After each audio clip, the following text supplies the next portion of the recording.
Hey guys, welcome back to Hook with Anime. If you like the video, make sure to subscribe to my channel. Let's begin. Chapter 1. Hope and Ambition. By the time Uzumaki Naruto had turned 5 years old, he had come to realize that a good majority of the people in his village hated him. It was not an immediate realization.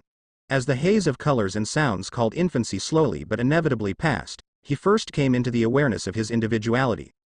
Looking down at his stubby toes and observing how they wriggled at his every command, he saw that he was his own person. His body and mind belonged to him and only him, and as far as he could tell, every other person that he saw possessed this right. All of the people in his village were the same as him in this regard. However, he gradually began to see differences between these other people and himself. When Naruto first visited the village playground at the age of 4, he saw many other children running around in the dust. Another young boy was chasing them, making threatening sounds, and Naruto felt rather frightened. However, the other children were laughing as if they were having fun. When he asked another child what was going on, he looked at Naruto strangely and asked him if he'd never played tag before.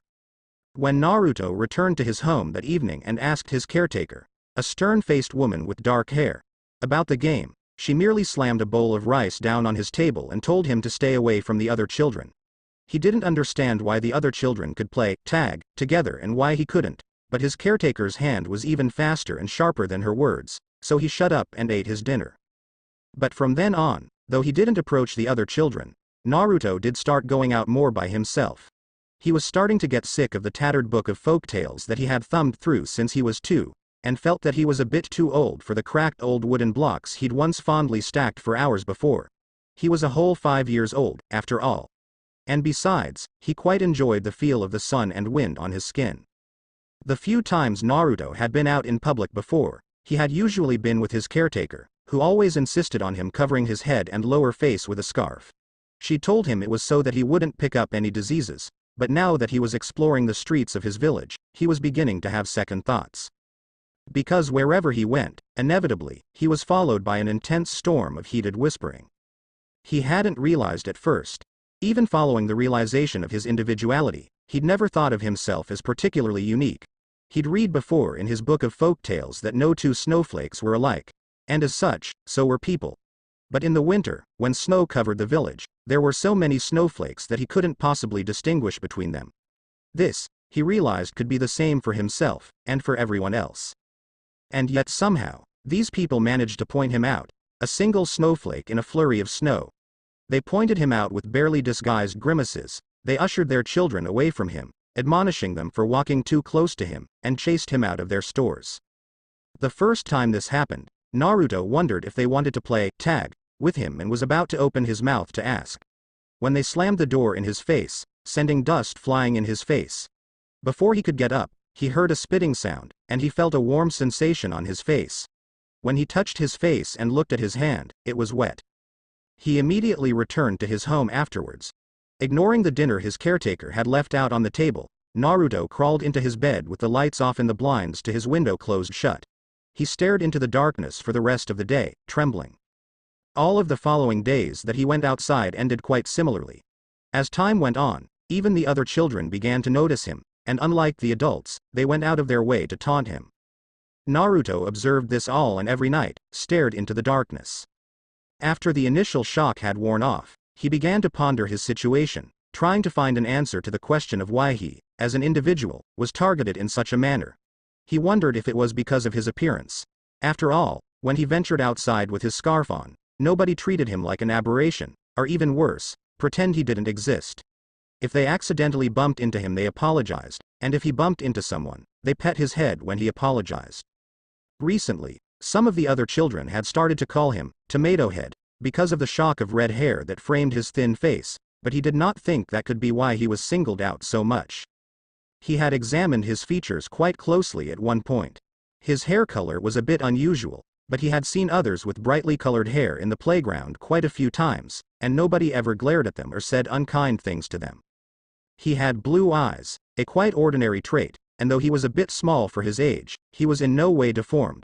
He had counted carefully. He had one head, a face with all of its features, 2 arms, hands, and feet, and 10 fingers and toes, just like every other child.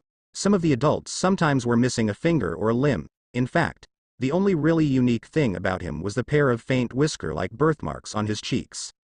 Naruto had noticed that some of the village clans, like the Inuzuka clan, had physical markers for their members.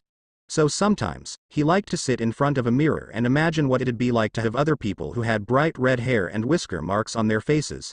And then inevitably, his thoughts would turn to his dead parents. He knew that he was an orphan, and that they had died on the same day he was born. His caretaker had told him that much. His situation was fairly common following the Third Shinobi World War and the attack of the Nine Tails. His apartment was not too far from the orphanage, which teemed with children. In fact, Naruto hadn't even realized that he didn't have parents until he saw for the first time an adult picking up one of the children at the playground. Looking into the darkness, his thoughts unimpeded by jeers and glares, Naruto eventually came to a conclusion. Having compared his behavior to that of other children, he knew that he himself could not be at fault for the behavior of the village people towards him. He never asked for anything that he didn't need. He ate almost all of his vegetables, and he always obeyed his caretaker. He briefly wondered whether he was just ugly, but upon hesitantly asking his caretaker, she'd snorted and told him to stop asking her stupid questions and to finish his soup. So Naruto finished his soup, and after tossing and turning in bed that night, decided he couldn't control whether he was ugly or not, and anyone who thought otherwise, well, they were the stupid ones. Despite his brave thoughts, however, Naruto didn't go out the following morning, and instead remained curled up in his bed. By the time he finally got up and pulled up the blinds, the afternoon sun was high in the sky. As the summer glow warmed his face, Naruto dully listened to the sounds of the village people passing by below, the chatter of their daily life resounding in his ears. Pick up some eggs from the market. Won't step a foot in the library, you know. He's gone for a week to Wind Country. Naruto's eyes flew open. Wind Country? While he knew that he lived in Konoha, the hidden village of Fire Country, the thought that there were other countries had never occurred to him. Yet thinking about it now, it seemed such an obvious thing. He'd never left the village himself, but he'd seen the gates opening and closing many times, and seen the travelers and merchants streaming in and out. Though the small glimpses of the outside he'd managed to get through the gates showed only a forest, he realized now, those people must have been headed somewhere. It was then that a sudden terrible, amazing, alien thought came to him. Maybe he could join them. It had never even been a possibility to Naruto before, but he felt himself quickly warming up to the idea. Since the people in his village didn't want him.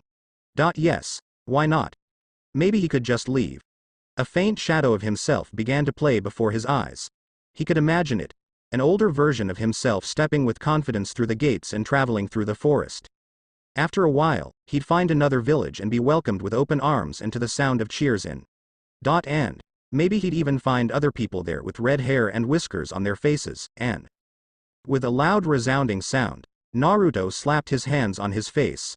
Furiously, he shook his head. He was being stupid. He was an orphan.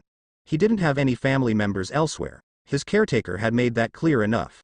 And if he was this hated in his own village, when he'd done nothing, what were the chances of his being accepted anywhere else? Turning his back on the sun, Naruto let his face cool in the darkness. While it had sounded like a great idea, maybe leaving the village wasn't the answer. But if that wasn't, then what was?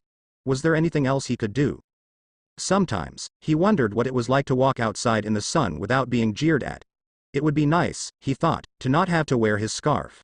And sometimes, when he saw the other children leaving the playground holding their parents' hands, something throbbed within his chest. The leaves of the trees in the hills had long since turned orange and red, before the answer came to Naruto from a rather unexpected source. On the morning of his 6th birthday, he woke up to find the room cold and with no breakfast on the table. His caretaker had always made him 3 meals a day, washed the dishes after him, done his laundry, and cleaned his small apartment once a week. She'd never had a kind word for him. In fact, she'd rarely spoke to him at all, but she'd never made him starve before. Blearily staring at the empty table as he rubbed the sleep from his eyes, Naruto didn't notice the masked individual that suddenly appeared on the open windowsill. Before he could do much else, the man had forcefully picked him up and jumped out the window. At first, thinking that someone had finally decided to attack him in his home, he struggled in the strange man's grip, clawing at the man's chest.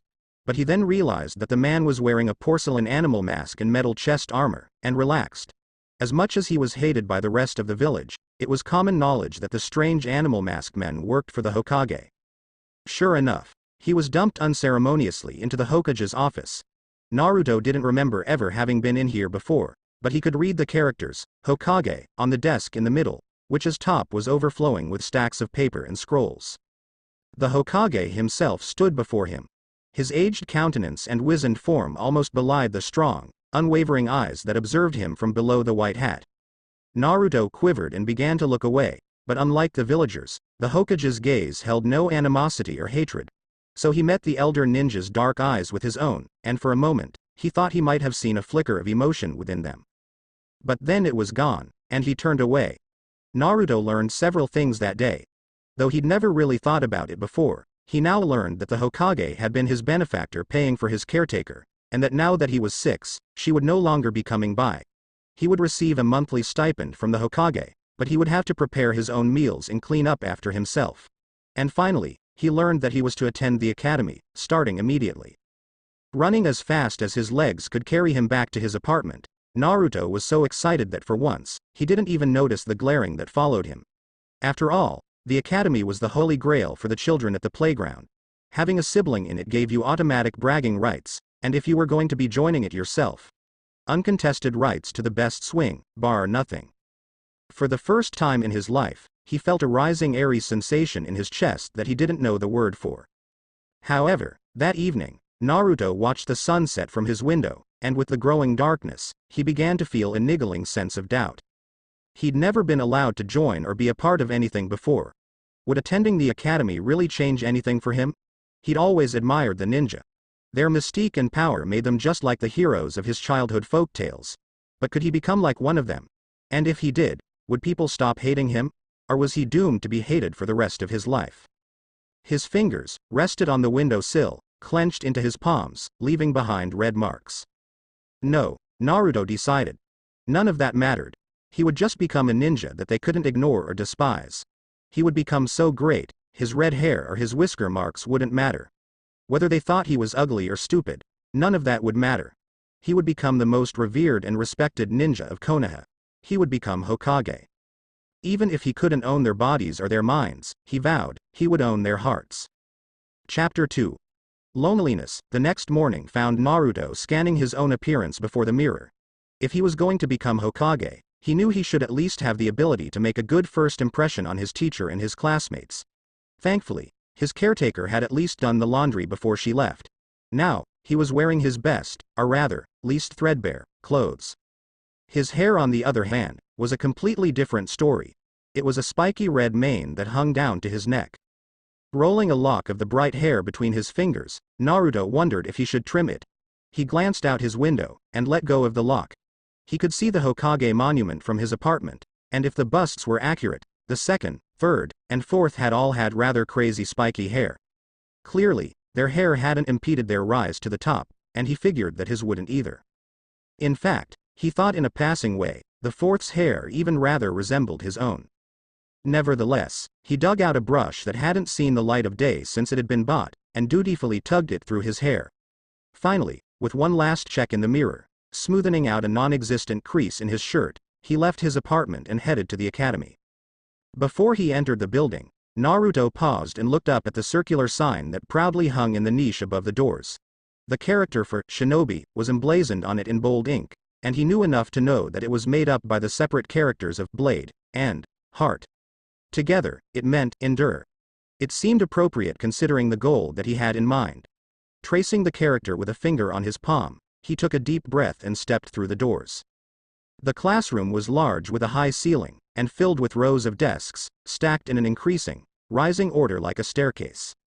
When Naruto walked in, following his new instructor, a man with an old scar across his face who had introduced himself as Amino Iruka, a palpable ripple of surprise swept through the room. The noise level in the class sharply dropped, as dozens of pairs of eyes turned to observe him. Naruto didn't meet any of their narrowed gazes, but stood awkwardly in front of the blackboard. Offhandedly, he realized that he recognized one of the faces that stared back at him. It belonged to the girl with the large forehead who he'd noticed getting picked on a few times in the playground. "This is Uzumaki Naruto," Iruka introduced in a ringing voice. At the sound of his name, some of the children began to whisper amongst themselves. He's 6 years old, and he'll be joining our class from today onwards, so make him feel welcome. I hope we can be friends, said Naruto, forcing the tips of his lips up into a smile. He'd never had much of a reason to make one before, but he had observed from afar how smiles could lower people's guards. He thought he heard some snickers and maybe even a muttered, "tomato head," but for the most part, the children only stared back at him sullenly. Considering his introduction largely a success, Naruto found an empty seat next to another boy with a dark countenance, who idly rested his head on his hand. It turned out that the class had been going over how to read and write several basic characters that he already knew, so for the first hour, Naruto had the unhindered liberty of observing his new instructor. Iruka had seemed courteous enough when he first introduced himself outside of the classroom, but he wondered what the Chunin truly thought of him. Iruka certainly seemed jumpy about him. In the last 10 minutes alone, his eyes had flickered 4 times over to where Naruto was sitting, and he had stumbled over his words each time. Judging by the sheen of his face, the man was sweating slightly as well, and Naruto had learned from first-hand experience that, if it wasn't from the heat, it indicated they were nervous. From his brief personal interaction with the instructor, Naruto could already tell that Iruka was usually a proficient teacher. Discreetly looking around, every time Iruka fumbled over a sentence, he saw looks of puzzlement reflected on the faces of his classmates, confirming the fact. He returned his gaze to the Chunin just as the man in question looked up at Naruto, and their eyes met for a split second. Iruka gave no visible signs of reacting, and looked away almost immediately, mistakenly writing a different character on the blackboard as he did so. But Naruto already knew. Though it was just the smallest glimmer, he had seen that same, strange look of fear and revulsion that everyone else in the village had whenever they saw him. His spirits beginning to sink, he wondered whether he would be kicked out of the academy after all. After the lesson on reading and writing, the class moved on to chakra, and suddenly, Naruto found himself out of his depth. Apparently, there was something called a chakra point, and a person had 361 of them. There was also something called hand seals, and the 12 basic ones were named after the horoscope animals. But not knowing what chakra itself actually was, Naruto could barely follow the discussion, let alone participate. From the sounds of it, it sounded like magic, but he'd always thought magic was mere fantasy. So what else could it be? An hour of torture later, the class was over, and the students were given a short lunch break. As most of the other children filed out of the room, Naruto dawdled at his desk before approaching the instructor, who was flipping through a sheaf of papers on a clipboard. "Iruka-sensei," Naruto began in a low voice, looking down at the ground. Most adults didn't like it when he looked at them directly. "Yes, Naruto?" He heard the rustle of paper above him. Iruka's tone was casual, but Naruto thought he could detect a note of tension. "Could you tell me what chakra is?"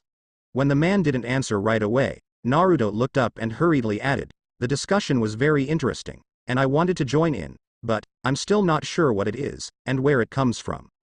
To his relief, Naruto observed some of the tension leave the instructor's face, though he still looked perplexed. "Well, Naruto, chakra is a form of energy that all living things have. The energy is a mold of physical and spiritual, and goes around your body in a network. We ninjas can use this chakra to perform techniques."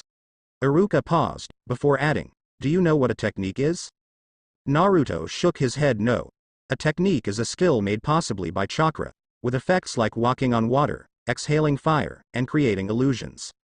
There are all kinds of techniques, such as ninjutsu, genjutsu, taijutsu, and even the most basic one requires you to mold your chakra. Usually, techniques require a certain sequence of hand seals. To demonstrate, he put his 2 hands together and quickly made some signs. There was a burst of smoke, and suddenly, someone who looked exactly like Naruto was standing in front of him. Letting out a small exclamation of amazement, he stepped back. There was another burst of smoke, and Iruka was standing before him again. That was the transformation technique. It's one of the most basic ninjutsu techniques, and we'll be learning it when your class is a bit more advanced. Eagerly, Naruto put his hands together and mimicked the man's hand signs. To his disappointment, nothing happened. "Just doing the motions won't be enough, I'm afraid," said Iruka with a smile. Naruto's eyes widened at the sight, and the smile slid off of the man's face like sap. He coughed. "Well, off you go now." Naruto left with his heart pounding. He couldn't remember anyone having ever smiled at him before. And unlike the smile he himself had given the class, this hadn't been an offering of goodwill, it had been the genuine article. Feeling like a large burden had been removed from his shoulders, Naruto began to wander the village, looking for a place to eat that wouldn't chase him out. So long as he didn't get on Iruka's bad side, maybe he would be able to learn everything he wanted about being a ninja. And then, he would be that much closer to becoming the Hokage. As Naruto passed by a small restaurant, a ninja with a face mask stepped out from under its flap. As the flap dropped down, the most hauntingly delicious aroma he had ever smelled came wafting out, freezing him in place. There was a big paper lantern hanging outside. It said, "Ramen Ichiraku," in bold red characters. As though entranced, before he knew it, he had lifted the flap and stepped in. Several of the villagers were already there, eating, and at his entry they looked up at him.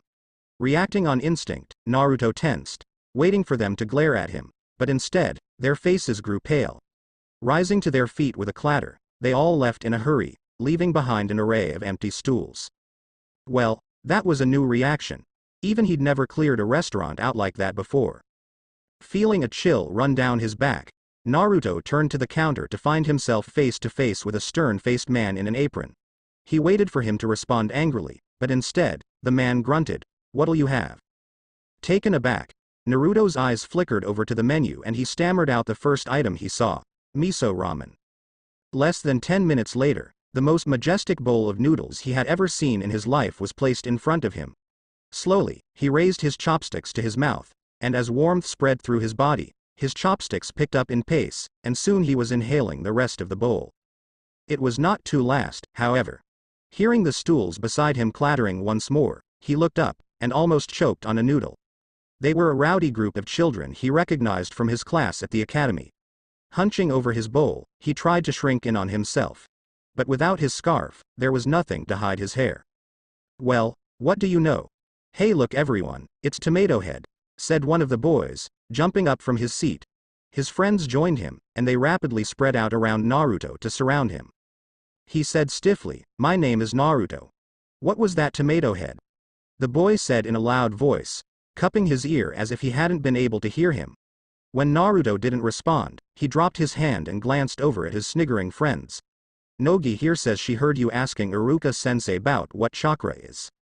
"Yay." Sensei couldn't believe it. Chortled a pudgy girl.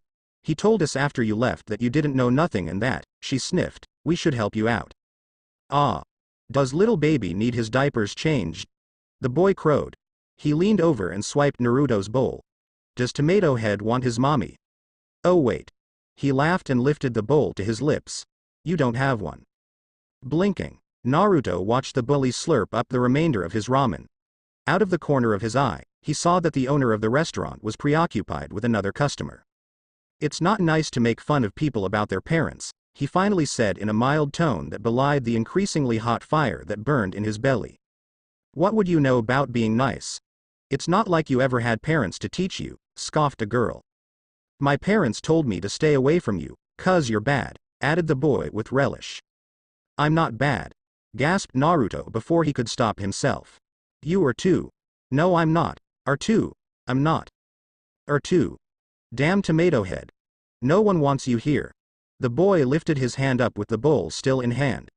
Not comprehending, Naruto watched dumbly as the bowl flew through the air and hit him on the chest with a crash, spilling cold liquid all over his best clothes. "Hey."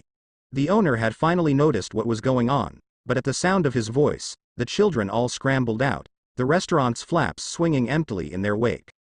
Naruto stood frozen for a second, watching with wide eyes the oily liquid drip from the ends of his hair. There was a big black splotch now on his favorite orange shirt that he knew would never come out. Regaining control of his body, he slowly bent over to pick up the bowl, which had thankfully not cracked. Placing it back on the counter, he hesitantly peeked up. The owner stared down at him with a twisted look he didn't understand, and flinching, he apologized, before lowering his head back down again. Putting some coins down on the counter, he left. Not daring to lift his head back up, he raced back to his home. Though no voices called out to him, the whole, long way back, he thought he could feel glares burning into his back.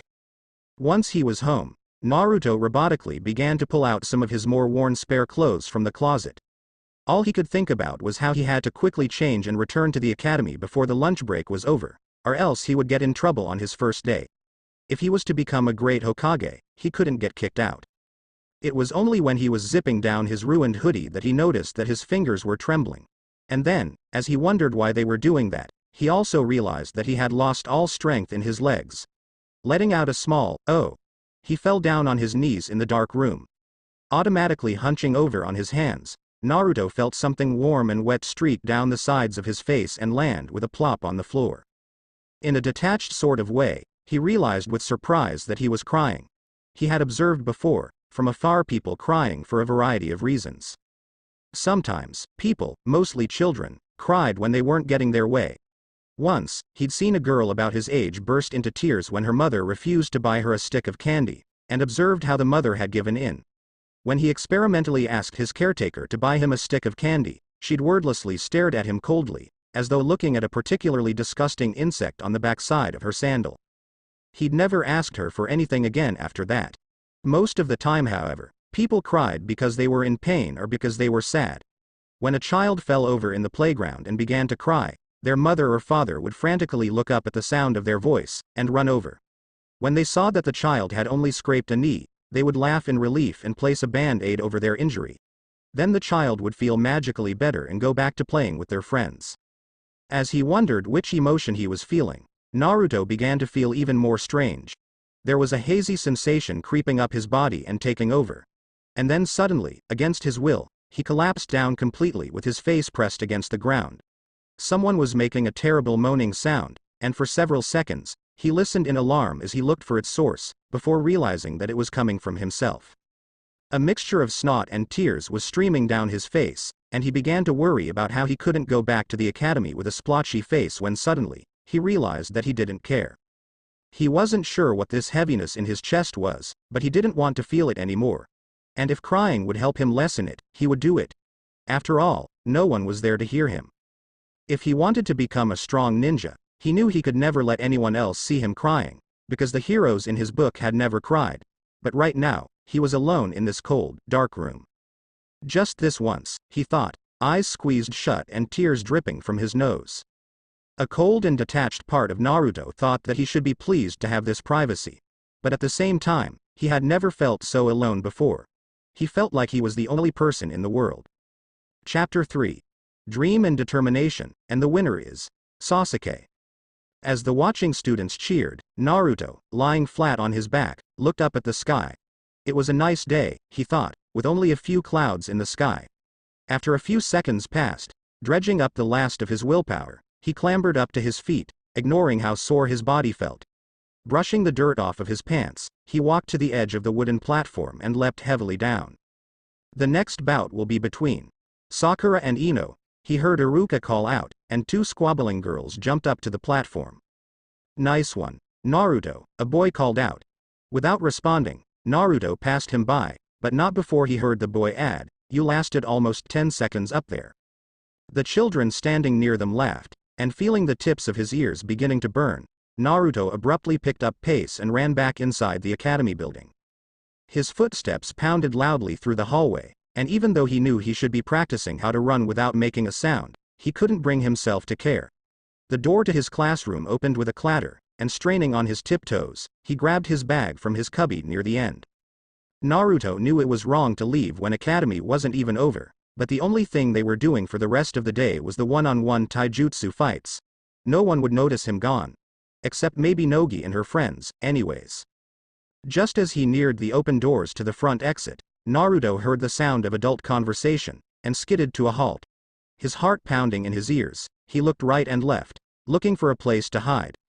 As the sound grew closer and closer, he chose the first thing he'd noticed, dashing into the niche between the door and the wall. The students coming along. They're very promising.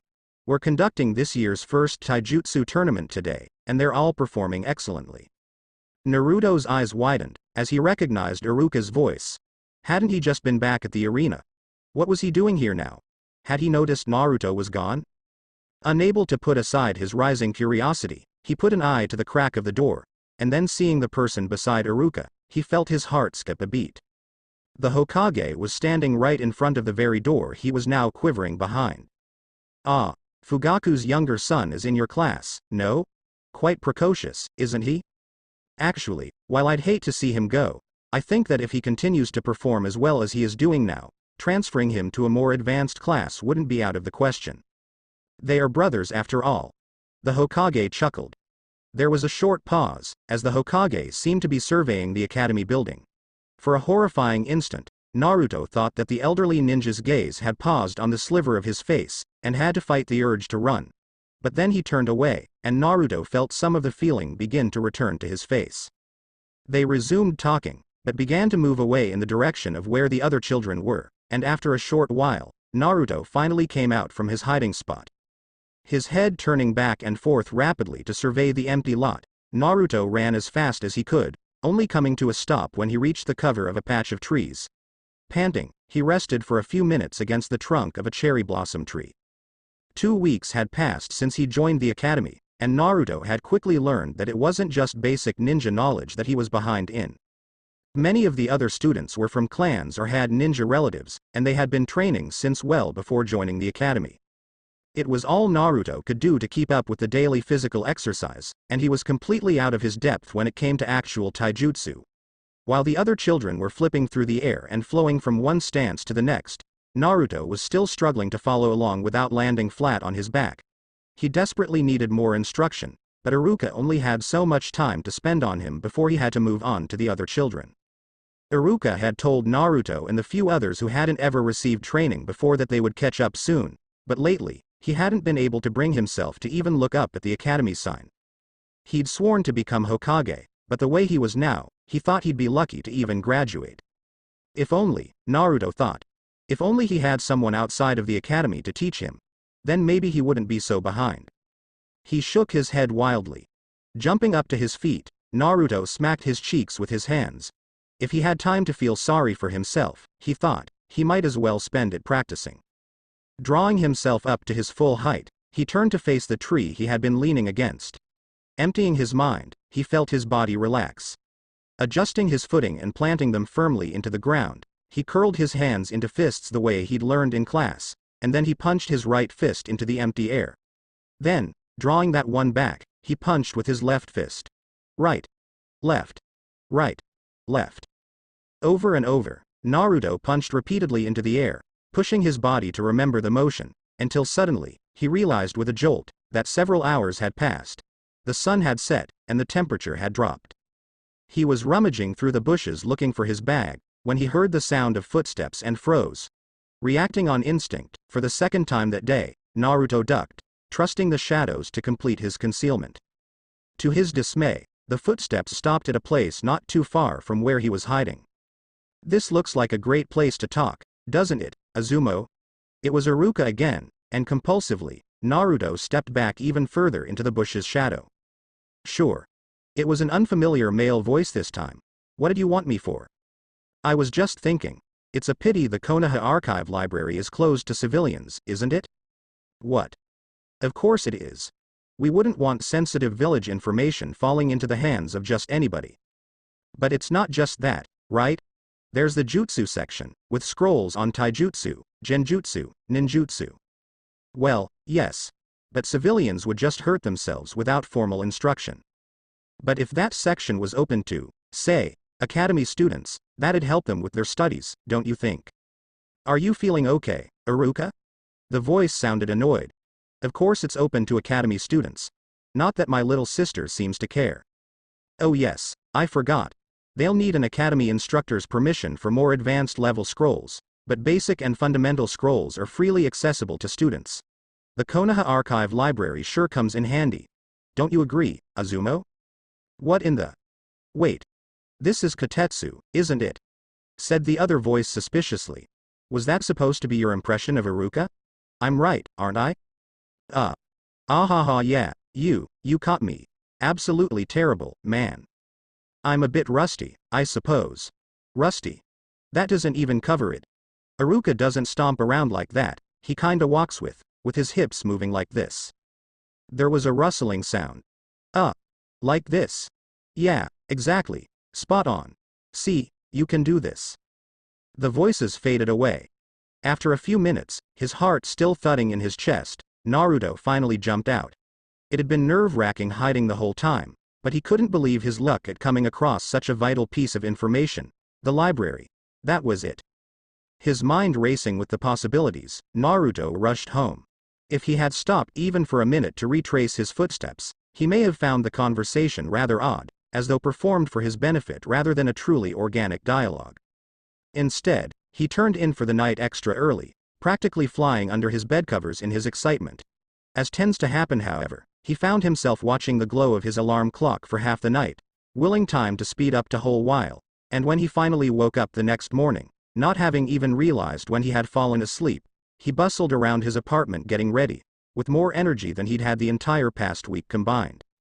That day's academy lesson was thankfully conducted indoors, with a primary focus on reading, writing and math, and as soon as classes were over, Naruto was the first one out the door.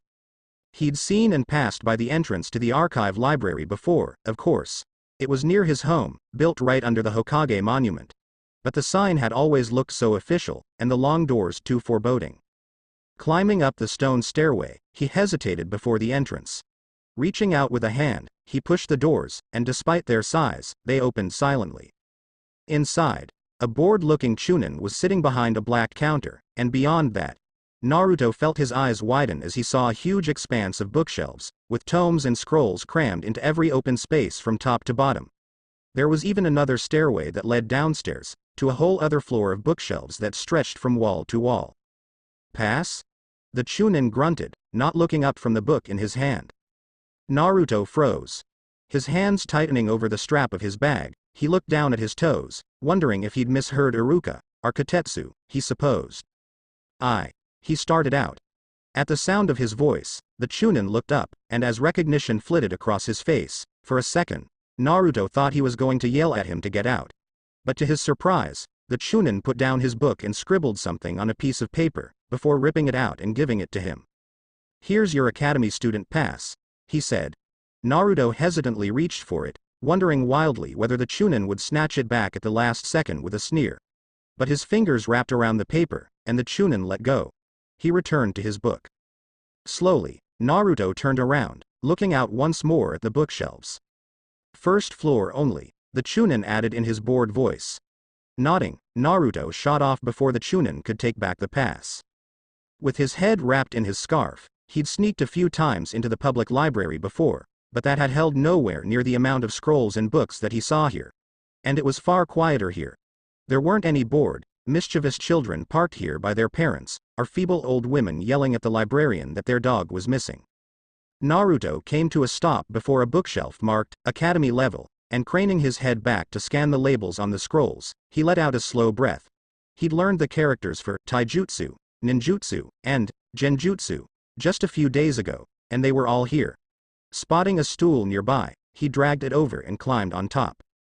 On the very first shelf, the very first scroll was Taijutsu for Beginners. Naruto reached out and pulling it out, was surprised to feel how heavy it was.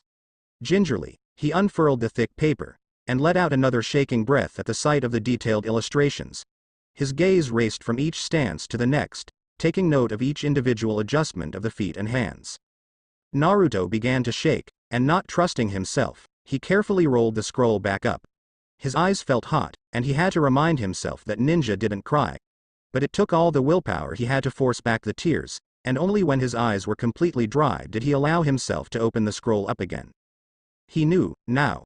These scrolls would be his teachers, his parents, his friends.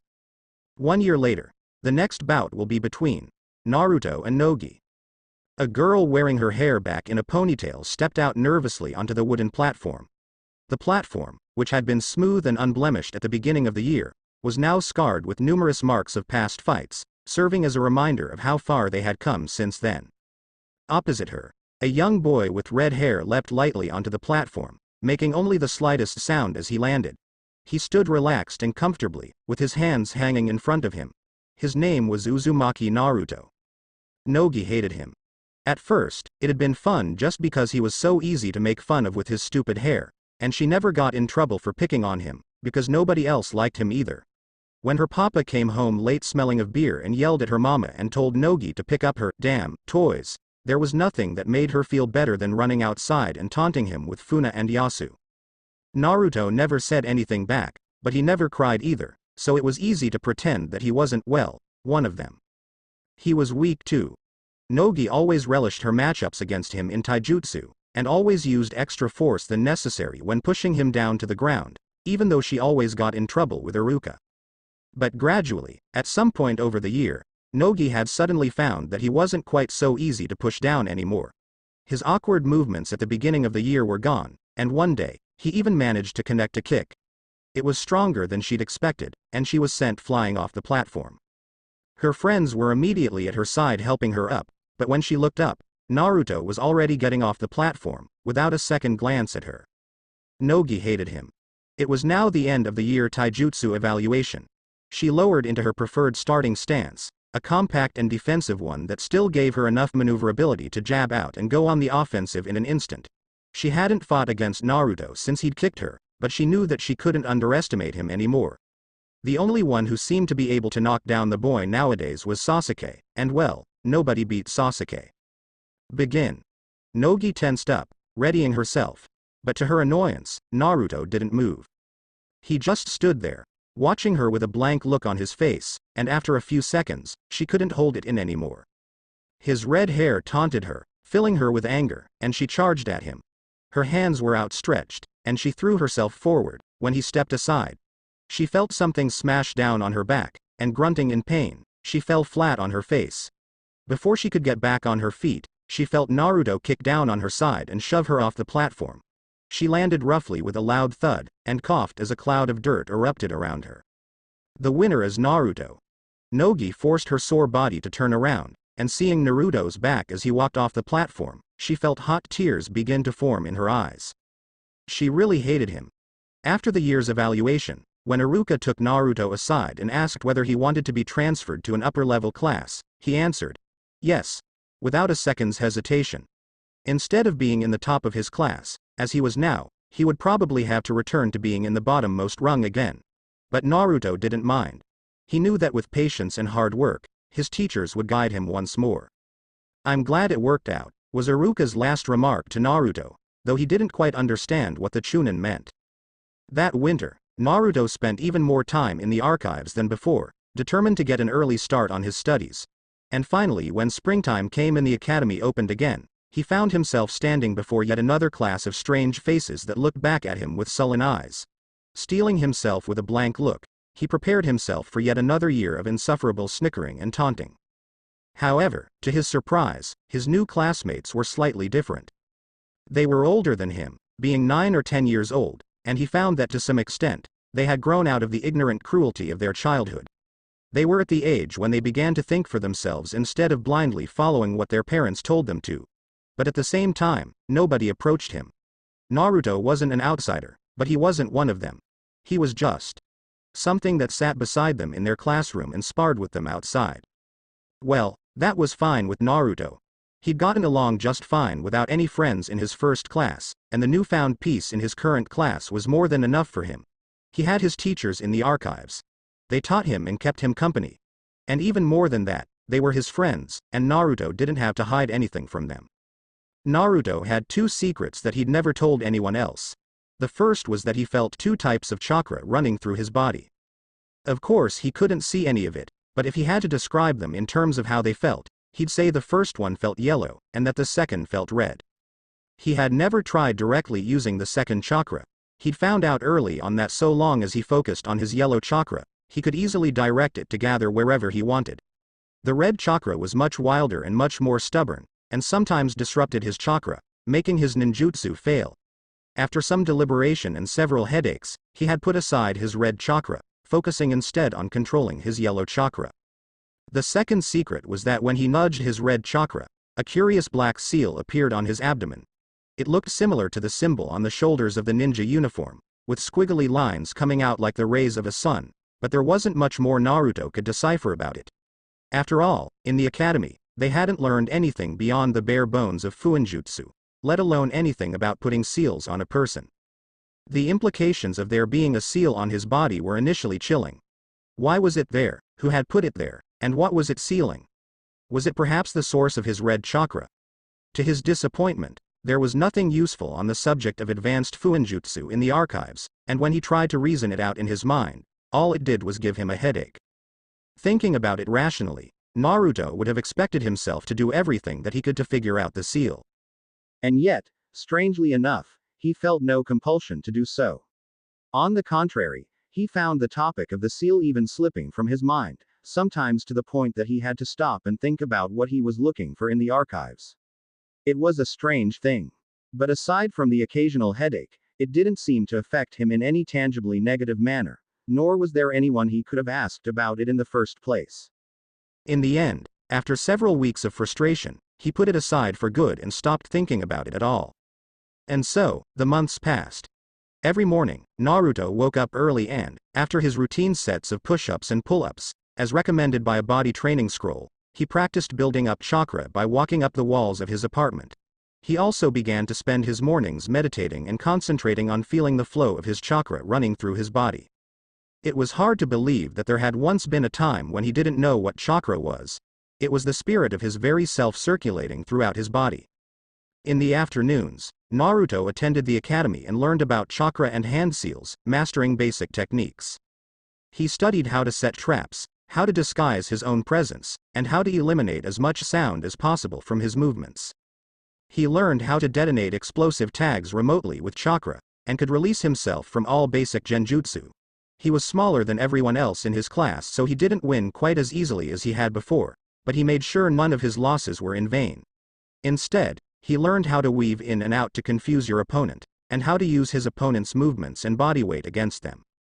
And in the evenings, Naruto hurried to meet his teachers and friends in the archive library. In return for his loyalty, they granted to him their secrets, teaching him the lore of how jutsu worked, of how one used hand seals to manipulate how much chakra one used to fuel a technique. He learned that while the academy taught them the traditional way to use seals and jutsu, a true master of ninjutsu could perform a complex jutsu with just a single hand seal. Naruto had become such a frequent visitor at the archives, that eventually, the Chunin had stopped paying such close attention to him. He didn't want to lose their trust, but sometimes when he thought it was safe, he slipped out of the academy section and went into the higher-level jutsu shelves. It was there that he discovered that a technique called the Kage Bunshin, shadow clone technique, existed, which its usefulness far outstripped that of the simpler version they learned in the academy. Determined to master it, he slipped it back with him into the academy section. Then, he quickly read through the instructions, hiding it behind a scroll about the applications of water jutsu in agriculture. Reading through it, it became readily apparent as to the reason why they didn't teach it at the academy. Unlike the illusionary clones, the shadow clones took up substantially more chakra. It was an amount that the typical person couldn't afford to expend. However, in his experimentations with his different types of chakra, Naruto had come to realize that his chakra reserves far exceeded that of any ordinary ninja's levels. And so, with extensive practice in the forest, he was eventually able to successfully summon several shadow clones. Furthering his studies, he also began to read about chakra theory. He read about chakra affinity, and from a test with special chakra paper, learned that he had affinity for the wind element. From then on, following the rather cryptic diagrams provided in the scrolls, he began to experiment with molding his yellow chakra, observing how its properties changed depending on how he manipulated it. When Naruto first succeeded in changing the form of his chakra into being as sharp and thin as possible, and then released it, he found himself being blasted off of his feet as a strong gust of wind exploded in the area around him. Though it was exhausting, it was also exhilarating, and Naruto resolved to add elemental manipulation to his daily exercises, determined to master it. In this manner, 3 years slowly passed. When Naruto was 10, he graduated from the academy at the top of his class and was put into Team 7 with 2 other genins, a girl named Mayu Kamizuki and a boy named Rai Hagane. Mayu, a small forgettable girl with brown pigtails, was timid and seemed entirely too afraid of Naruto to talk in his presence. Instead, she hid behind their other teammate Rai, a tan dark-haired boy whose face was somewhat marred by a scar that ran strikingly across his left cheek. Neither seemed altogether pleased about being in the same group as the village pariah. Their Jonin teacher was the renowned shinobi copy ninja Kakashi. Chapter 4. Distant Memories. Leaning against the railing of the roof garden, Kakashi looked down in silence at his new genin team. Their facial expressions and the way they had positioned themselves was very telling. The girl, Kamizuki Mayu, was biting her lower lip and looked like she wanted to be anywhere else but there. Kakashi wondered for a moment how she had passed the academy test. She had gotten one of the lowest scores in ninjutsu, and the de facto lowest in taijutsu. But the forgettable-looking girl apparently had a bit of a flair for genjutsu, and had even managed to conceal her presence from the Chunin instructor, which was impressive indeed. At the moment, however, she clung onto the arm of the boy sprawled on the ground next to her, Hagane Rai. When Kakashi let his gaze linger on the long scar across his face, the boy scowled fiercely. He glanced away. It seemed that Kotetsu's younger brother would be a handful indeed. Finally, he let his thoughts rest on the third genin, Uzumaki Naruto. He was 2 years younger than the other two and yet, had passed with the highest total score on the exam. His new Hitai 8 gleaming on his forehead, he sat noticeably apart from the other two. Though Naruto's blank face was rather more difficult to read, Kakashi could make out a note of determination ingrained in the boy's eyes. Oh ho! He had to wonder what exactly the boy wanted to prove so much. Despite his best efforts, seeing Naruto's face up close like this, Kakashi couldn't help but think of his own sensei. The boy may have had his mother's hair, but everything else was his father's. While he had been under strict orders from the third Hokage to not approach Naruto until now, he had seen from afar just how much the boy had suffered at the hands of the ignorant villagers. The third had said that the experience would make him strong, just as how Minato had wanted. But Kakashi couldn't help but think that his old sensei would have been furious at him for letting his son grow up without knowing how much he had been loved. At long last, Kakashi clapped his hands together to get the attention of his newest team. I am your new Jonin instructor, Hitaki Kakashi. So that I can know you better, let's go around in a circle with your names. You can also tell me your likes, dislikes, hobbies, and your dreams. The three genins stared silently back at him, and Kakashi had to suppress a sigh.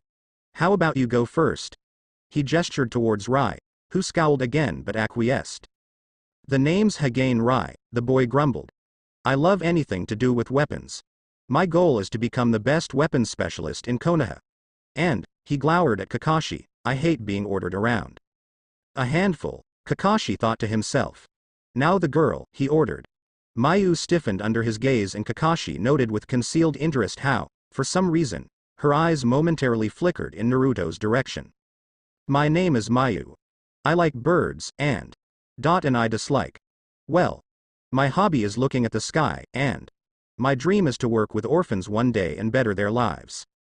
As she said this, Kakashi had followed her body language carefully. Nearly the whole time, she had been biting her nails while looking down at her sandals. But as she talked about her dream, she had stopped fidgeting, and her voice hadn't wavered once. Perhaps Izumo's younger sister had more substance to her than he'd initially given her credit for. Suddenly, a voice spoke up without Kakashi's prompting. I'm Uzumaki Naruto. I plan on becoming the next Hokage. Kakashi blinked. It was the first time he had really heard Naruto's voice. It was even-toned and tempered, which was to be expected considering the isolated lifestyle he knew the boy to have led. But his words, their lack of empty bluster, and even more so, the conviction behind them. Now that was a surprise. He hid a smile behind his mask. Maybe the third had been right after all. It looked like the fourth's son had grown up to be quite interesting. The next day, the newly formed Genin team waited at the training field for their new Jonin sensei. Though Kakashi had told them to arrive early, it seemed the man himself was going to be late. Grumbling about being hungry, Rai sprawled across the ground. Her face pinched with hunger, Mayu sat down next to him. As the minutes ticked by and the sun inched up the sky, Naruto observed his new teammates in silence.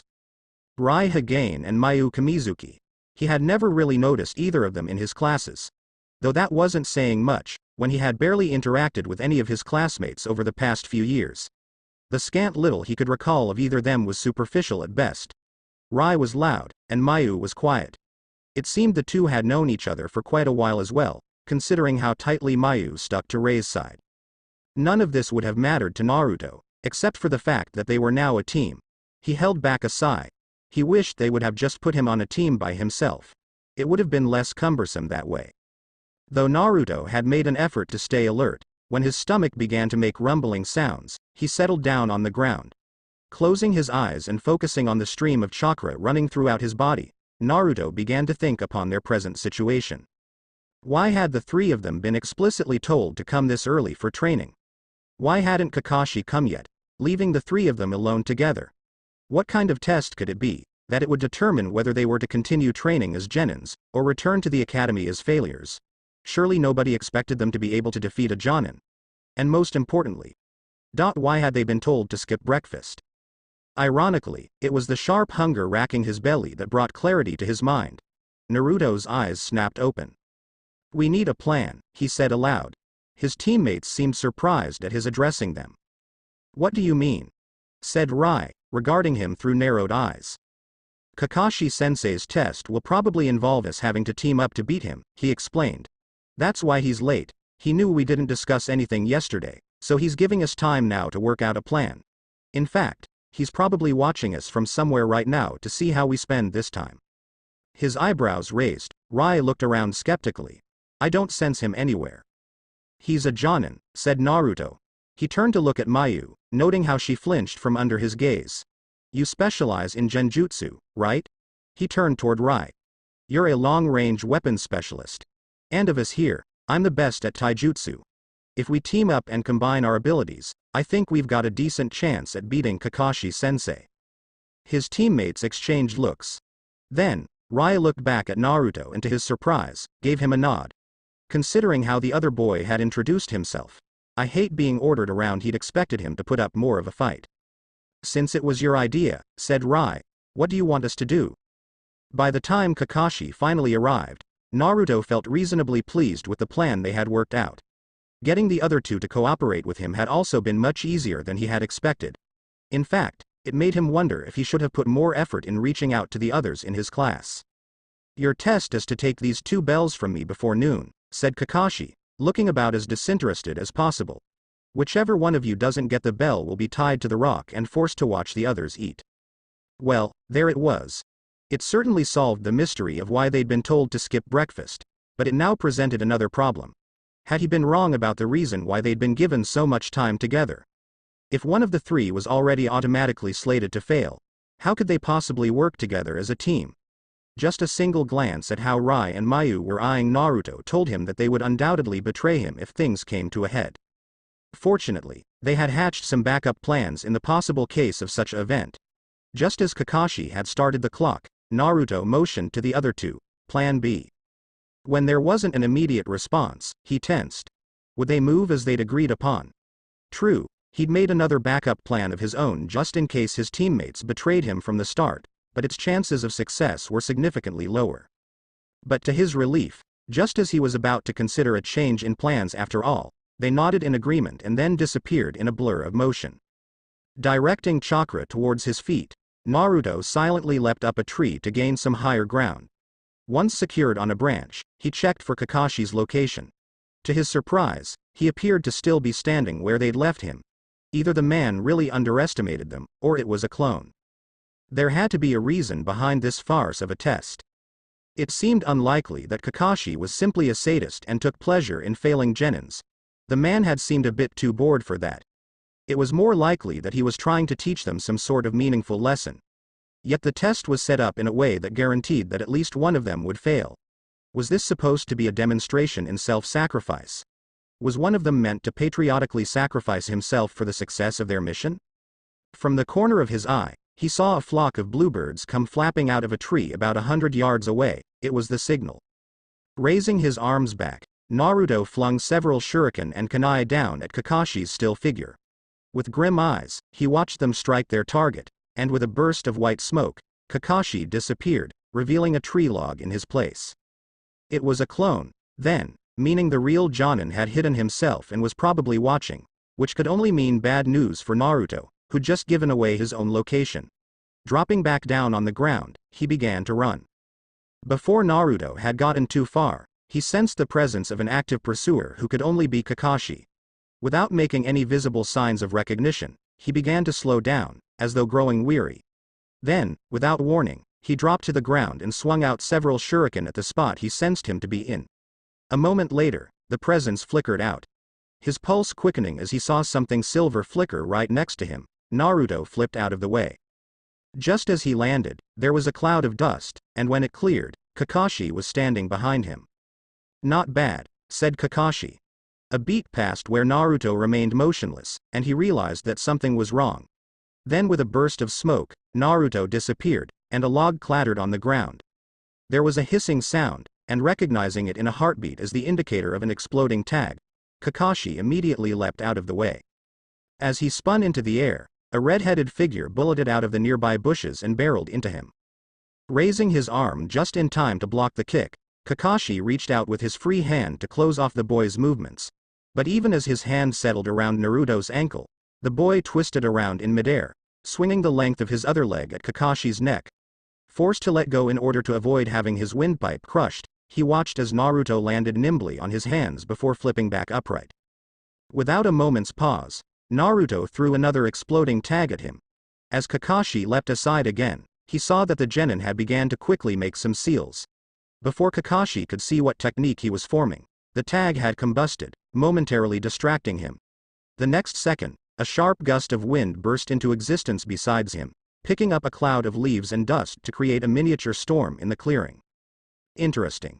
So Naruto had wind affinity just like his father. But Kakashi had to smile at the naivety of the genin's plan. If Naruto's aim had been to blind him, unluckily for him, Kakashi didn't need to rely on his vision to be able to sense where he was. And as expected, he sensed the boy running directly towards him. Bending his legs, he prepared to leap over Naruto. When suddenly, he sensed upwards of 20 kunai shooting straight towards him from above and behind. Shit, thought Kakashi, as he was forced to roll to the side. In the excitement, he'd forgotten about the other two. On his feet once more, Kakashi dodged another leg sweep from Naruto, scanning the area for Rai as he did so. Judging from how the kunai had been thrown, Rai was probably hiding in one of the trees and had waited for the opening Naruto had created. And if Rai was around, Mayu was sure to be close by. Marveling at how far this year's batch of genins were pushing him, he focused and searched for her chakra. While Mayu may have been able to conceal herself from a Chunin, there was a world of difference between Jonin and Chunin. Just as it seemed that Naruto's taijutsu and Rei's onslaught of projectile weaponry had him cornered, Kakashi sensed a small disturbance in the ground below. His eyes narrowed.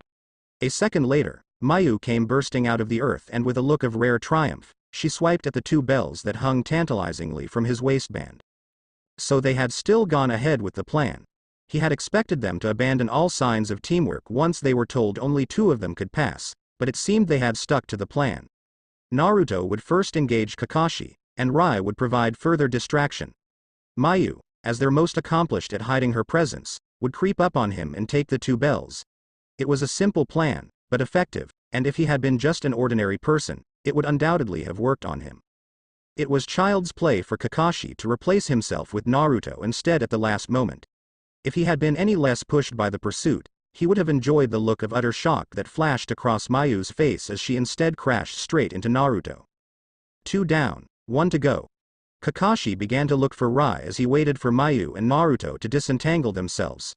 When suddenly, Naruto disappeared in a puff of smoke.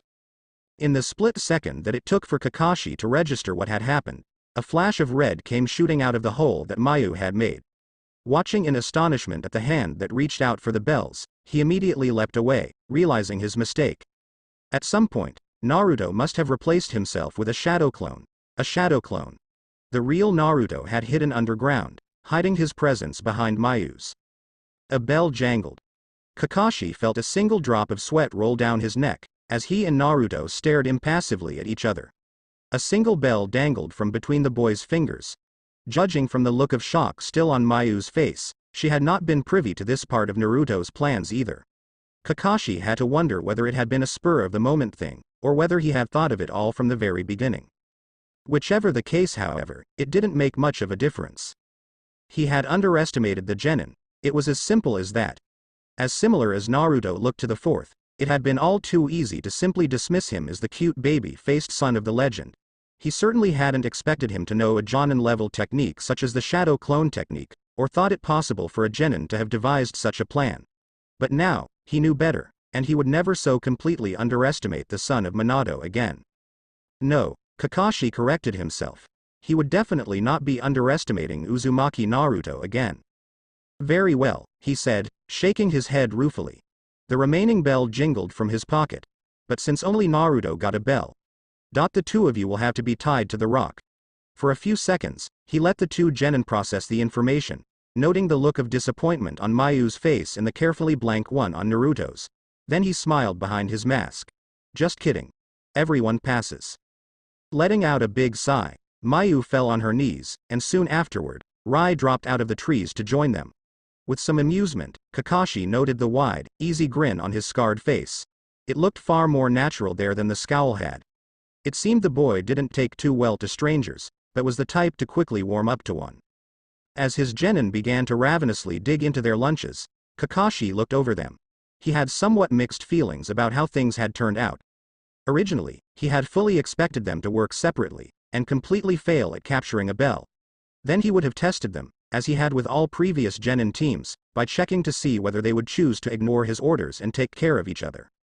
This was the first time that he would pass a team for actually succeeding in their mission, and he didn't know whether to feel proud or apprehensive. After instructing everyone on Team 7, now Team Kakashi, he supposed to rest up in order to start missions the following day. Kakashi prepared to make his report to the Hokage. But before leaving the training area, he stopped by the memorial where his best friend's name was inscribed. He lowered his head and thought of his own sensei and team. It all seemed like a millennia ago, and now, he was the only one left.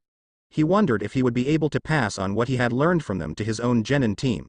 He sincerely prayed that it would not come for them at as high a cost as it had for himself. Thank you.